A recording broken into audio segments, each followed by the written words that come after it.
አይኖቻችን እንቅልፍ አልባ ሆኑ። ከጣዕመ ዓለም ርቀው በየዋሻው ዘግተው ለሀገርና ለሕዝብ የሚጸልዩትን አባቶች በአሰቃቂ ሁኔታ መግደል። የመከራውን አሰቃቂነት ነቢየ እግዚአብሔር ዳዊት ሲገልጥ አይኖቼ በመከራ ፈዘዙ፣ አቤቱ ሁልጊዜ ወደ አንተ እጮኻለሁ፣ እጆቼን ወደ አንተ ዘረጋሁ። ይህ የቅዱስ ዳዊት መዝሙር የኢትዮጵያውያን መዝሙር ይሆን ዘንድ አብረን እንመልከተው። ከእንባ በቀር ምን አተረፍን? ገዳማት ሲቃጠሉ፣ አባቶች ሲታረዱ፣ በገዛ ሀገራቸው ሀገር አልባ ሆነው ሲሰደዱ፣ ምዕመኑ ሲበተን ማየት የዚህ ዘመን የኢትዮጵያ ነገር እንባ ባህር ሆኖ ሰው ቢያሰጥም፣ ደም ጎርፍ ሆኖ ሰው ጠራርጎ ቢወስድ፣ የሚሰማ ጆሮ፣ የሚያይ ዓይንና የሚያስተውል አእምሮ የለም ብንል ተገቢነት ያለው አባባል ነው። የችግሩ ምንጭ መነሻና መድረሻ ከነማስረጃው ራሳቸው በኮድ ነግረውናል። አቶ ጠላቴ ነው ብለው ምናልባትም የሚሆነው ፊልም ማይታወቅ አማራ አላጠፋ ነው። አፉን አውጥቶ እንደዚህ አማራ አላጠፋ ነው ብሎ እንደዚህ ነገረ። እያፈረሱ ነው። አንተ ሙሉ በሙሉ እንደወረደ ተቀበለዋለህ። አማራን ላጠፋ ነው፣ ህዝብን እንደዚህ ኮሌክቲቭሊ ያጠፋው ነው ብሎ የተናገረው ማለት ስለምቀርበው ከአብይ ጋር ኢንተራክሽን ስለነበረ በግልህ ሰውየው እንዲህ ይናገራል ብለህ ታስባለህ ወይ? ባህሪውን ስለምታውቀው ሞገስ ይሄ እኮ ምስጢር አይደለም። ይሄን ያልሰማ የኦሮሞ ሊቅ እኮ የለም። ስለዚህ እያጠፋችሁ ነው፣ ለወደፊትም አጠፋችኋለሁ እያለ የሚነግረንን መስማት ካልቻል ማን ቢነግረን ነው የምንሰማው?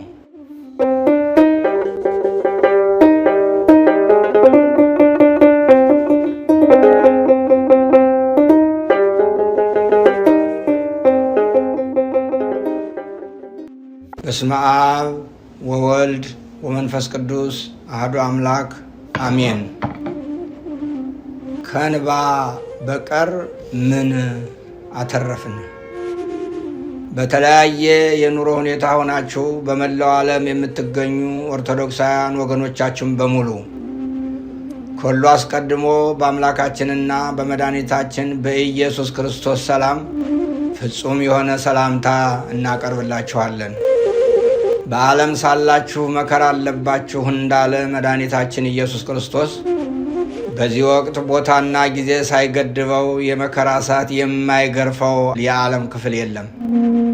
ይልቁንም በኢትዮጵያ በተለይም በኢትዮጵያ ኦርቶዶክስ ተዋሕዶ ቤተክርስቲያን ካህናትና ምዕመናን ላይ እየወረደ ያለውን የመከራ ዶፍ የሚያቆም ጠፍቶ በየዕለቱ ከዓይኖቻችን የደም እንባ ከማዝነብ በስተቀር ያተረፍነው አንዳችም ነገር የለም። እንባችን የሚያብስ ጠፍቷል። ከሰሞኑ ሌሊትም ቀንም እንድናነባ የሚያደርግ መከራ ከተለያዩ ሚዲያዎች ሰምተን እጅግ አዘን። አይኖቻችን እንቅልፍ አልባ ሆኑ። ከጣዕመ ዓለም ርቀው በየዋሻው ዘግተው ለሀገርና ለሕዝብ የሚጸልዩትን አባቶች በአሰቃቂ ሁኔታ መግደል፣ ሌሎችንም አግቶ ማጋዝ የሰሞኑ እንደ አዲስ አጀንዳ በመሆኑ አዘናችን የመረረ አድርጎታል። ከሙዚቃ ህይወት ከወጣሁኝ ዓመታቶች ተቆጥረዋል። እግዚአብሔር ይመስገን እንደኔ ስራ ሳይሆን እንደሱ ቸርነት ዛሬ ቤቱ አስገብቶኝ አገልጋዩ ባህር ያረገኝ መድኃኔዓለም ክብር ምስጋና ይግባው።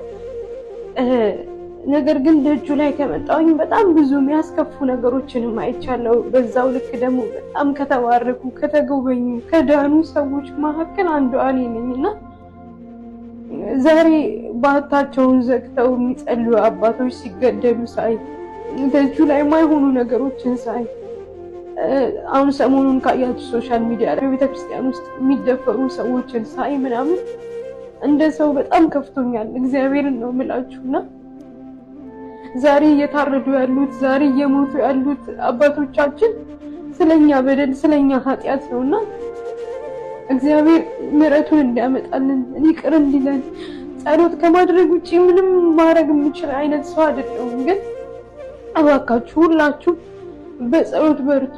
እግዚአብሔር ምሕረቱን እንዲልክልን ቸርነቱን እንዲልክልን እንዲጎበኘን በጸሎት በርቱ ለማለት ነው የመጣሁት። በጣም ውስጤ ላይ የሆነ አይነት ስሜት አለኝ። እንዲህ ነው ብዬ ማላወራው ግን የመከራውን አሰቃቂነት ነቢየ እግዚአብሔር ዳዊት ሲገልጥ ዓይኖቼ በመከራ ፈዘዙ፣ አቤቱ ሁልጊዜ ወደ አንተ ጮኻለሁ፣ እጆቼን ወደ አንተ ዘረጋሁ። ይህ የቅዱስ ዳዊት መዝሙር የኢትዮጵያውያን መዝሙር ይሆን ዘንድ አብረን እንመልከተው። በሌላኛው መዝሙሩ ዳዊት ሰቆቃውን ሲገልጽ ማረን አቤቱ ማረን፣ ንቀትን እጅግ ጠግበናልና፣ የባለጠጎች ስድብና የትዕቢተኞች ንቀት ነፍሳችን እጅግ አጠገባት። መዝሙር 123 ቁጥር 3 እያለ የተማጽኖ ዝማሬውን ያስከትላል። የዚህ ዘመን የኢትዮጵያ ነገር እንባ ባህር ሆኖ ሰው ቢያሰጥም፣ ደም ጎርፍ ሆኖ ሰው ጠራርጎ ቢወስድ፣ የሚሰማ ጆሮ የሚያይ ዓይንና የሚያስተውል አእምሮ የለም ብንል ተገቢነት ያለው አባባል ነው። ይህን የምናገረው ወይም የማስታውሰው ሞት ስለሚያስፈነድቃቸው፣ የተራበ ሰው ሲያዩ ስለሚያስደስታቸውና የበላ የጠጣ ሲያዩና የሰመረ ሕይወት ሲመለከቱ ሐዘን ስለሚሰብራቸው ፖለቲከኞቻችን አይደለም። መልእክቱ ለሁላችን ይልቁንም ለእያንዳንዳችን ነው።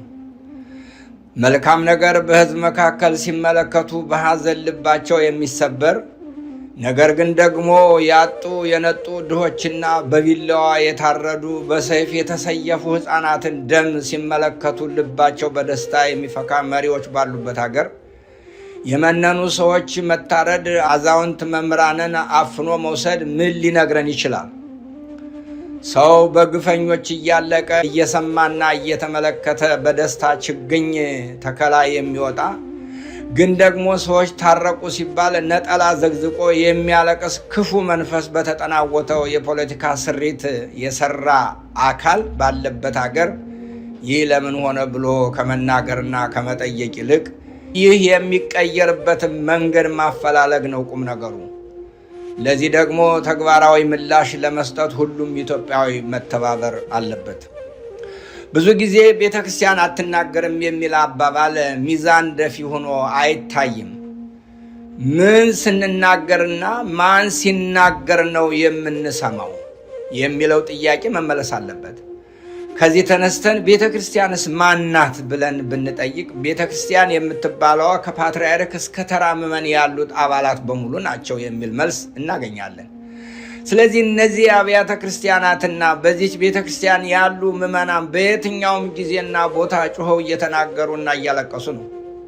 ሆኖም ግን የሚሰማ ጆሮ የሚያስተውል አእምሮ ከሌለ ለማንና ምን እንዴት ብንናገር መናገር ቢኖርብን ነው የምንሰማው ብለን እንጨነቃለን። የችግሩ ምንጭ መነሻና መድረሻ ከነማስረጃው ራሳቸው በኮድ ነግረውናል። አቶ ጠላቴ ነው ብለው ይህን ቁልፍ ሲፈቱትም ደግሞ አማራ ይጥፋ፣ ትግራይ ይጥፋ፣ ኦሮሞ ይጥፋ ተብሎ ተወስኖ ተነግሮናል። ስለዚህ እያጠፋችሁ ነው፣ ለወደፊትም አጠፋችኋለሁ እያለ የሚነግረንን መስማት ካልቻል ማን ቢነግረን ነው የምንሰማው? ገዳዩ እኔ ነኝ የማጠፋችሁም እኔ ነኝ ብሎ እየተናገረ ጦርነት በሕዝባችንና በልጆቻችን ላይ አውጆ ሞክሩኝ እያለ እየፈከረ ነው። እርሱን መገዳደርና ልክ ማስገባት መብታችንን ማስጠበቅ ካቃተን ማን ቢነግረን ነው የምንሰማው? ይህንስ ለመቀልበስ ምን ነው ተቸገርን? ቤተ ክርስቲያን ይህን የሚጠይቅ የህብረተሰብ ክፍል ማለትም ሴት፣ ወንድ፣ ወጣት፣ ምሁር ምን ነው ጠፋ ትላለች። ትውልድ ከምድረ ገጽ ሲጠፋ፣ ሀገር ስትፈርስ እነዚህ አካላት ምን እያደረጉ ነው የሚለው አንኳር ሐሳብ ቤተ ክርስቲያናዊ ጥያቄ ነው። የሞት፣ የመከራ፣ የረሃብ፣ የሰቆቃ ዜና በየጊዜው እያየን እየሰማን ምን ነጋሪ ያስፈልገናል? ሞት የሚያስፈነድቃቸው፣ ሰቆቃ የሚያስጨፍራቸው መሪዎች አሉን።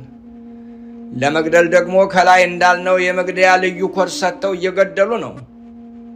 ገዳዮቻችን በግልጽ ነግረውናል። አማርኛ ተናጋሪ ጨካኝና ክፉ ነው፣ ስለሆነም መሞት አለበት።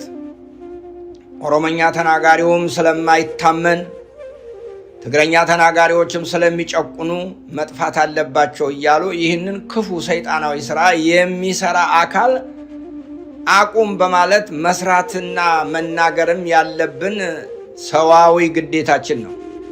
ግዴታችንን የምንወጣው ደግሞ ሌላ አካል ሳይሆን እኛ ራሳችን ሁላችን ነን። ምክንያቱም አሁን ባለንበት ጊዜ የኢትዮጵያ ኦርቶዶክስ ተዋሕዶ ቤተክርስቲያን የያዘችው ህዝብ ቁጥር ከሌሎች አኳያ ሲታይ አብላጫ ሆኖ እናገኘዋለን። ይህ ህዝብ ተናገረ፣ ተግባራዊ እንቅስቃሴ ያደረገ ማለት አገርን መቀጠል ያስችላል ማለት ነው።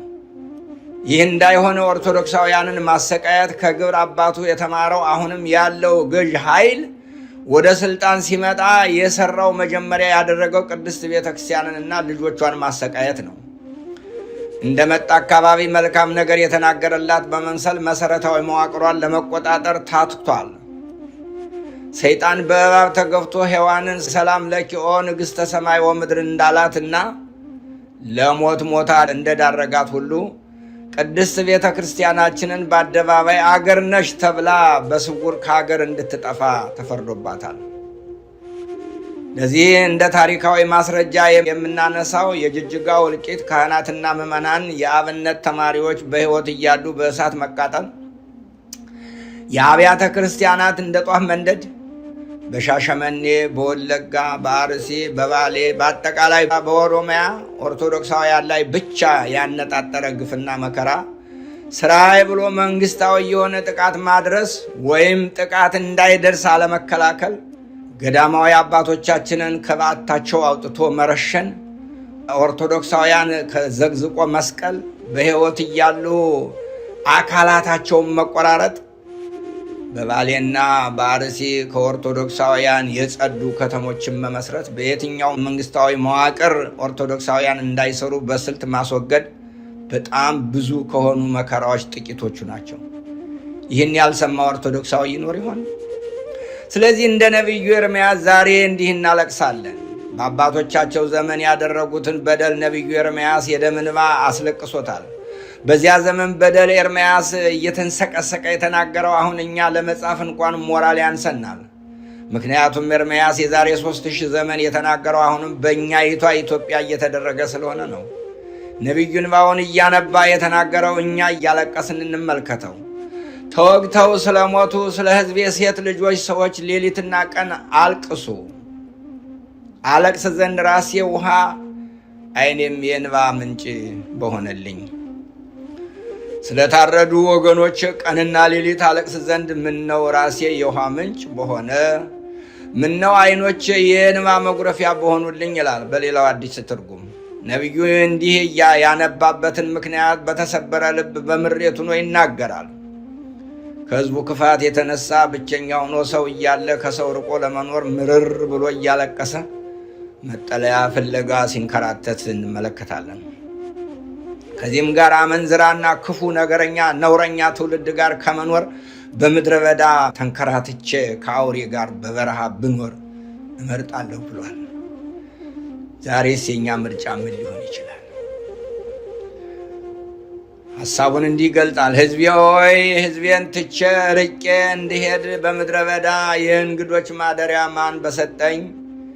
ሁሉም አመንዝሮች አታላዮች መንጋ ሆነዋል የሚለው የነቢዩ መልእክት የእስራኤል በደል ትንተናውን በዚህ አልቋጨውም። አሁንም በሀገራችን የሚደረገውን የሴራ ፖለቲካ በቅጡ የተረዳ ዘጋቢ የሚመስል ትኩስ ዜና ያስነብበናል።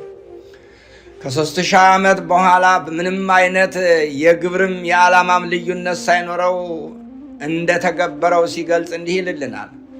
ምላሳቸውን ስለ ሐሰት እንደ ቀስት ገተሩ፣ በምድር በረቱ፣ ነገር ግን ለእውነት አይደለም፣ ከክፋት ወደ ክፋት ይሄዳሉና እኔንም አላወቁምና ይላል እግዚአብሔር። ወንድምም ሁሉ ያሰናክላልና ባልንጀራም ሁሉ ያማልና እናንተ ሁሉ ከባልንጀሮቻችሁ ተጠንቀቁ፣ በወንድሞቻችሁም አትተማመኑ። ሰው ሁሉ ባልንጀራውን ያታልላል፣ በእውነትም አይናገርም። ሐሰትን መናገርንም ምላሳቸው ተምሯል፣ ክፉን ለማድረግ ይደክማሉ። ከዛሬ 3000 ዓመት በፊት የተፈጸመና የተነገረ ታሪክ ዛሬ ላይ ምን ይጠቅማል የሚል ጥያቄ አይጠፋም ይሆናል። የኛ መልስ ደግሞ ዛሬ 4 ኪሎ እየተደረገ አይደለምን?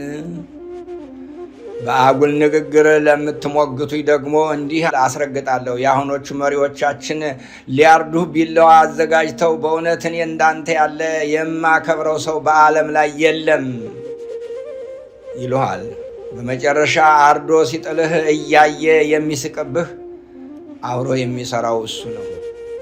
30 ሰዎች በ30 ቦታ ሰብስቦ ቢናገር ነቢዩ እንዳለው ምላሳቸው ስለ ሐሰት እንደ ቀስት ገተሩ።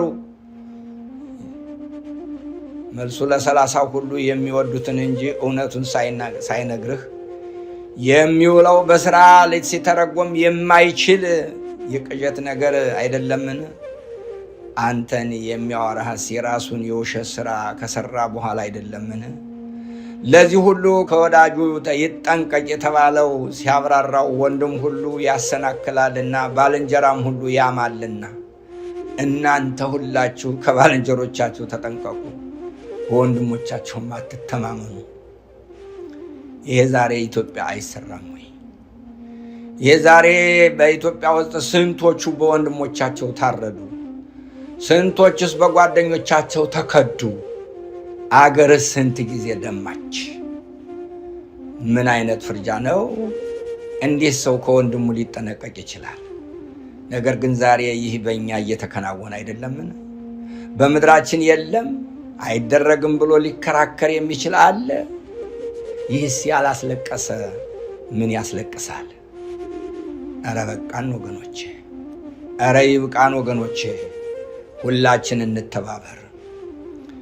የደጋጎች አባቶቻችን አምላክ በሰማዕትነት ያረፉትን ገዳማውያን አበውን በሃይማኖታቸው ምክንያት የሞት ጽዋ የተጎነጩት ካህናትን፣ ምዕመናንንና ለጋ ወጣቶችን፣ የሕፃናትን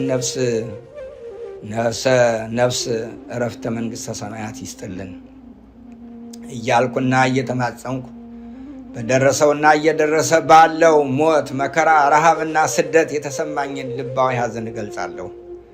እግዚአብሔር አምላካችን ከዚህ መከራ ይጠብቀን። የቅዱሳን አማላጅነትና ረድኤት በሀገራችንና በምድራችን ይሁን። የእናታችን የቅድስት ድንግል ማርያም ጸሎትና አማላጅነት አይለየን። ወስብሐት ለእግዚአብሔር።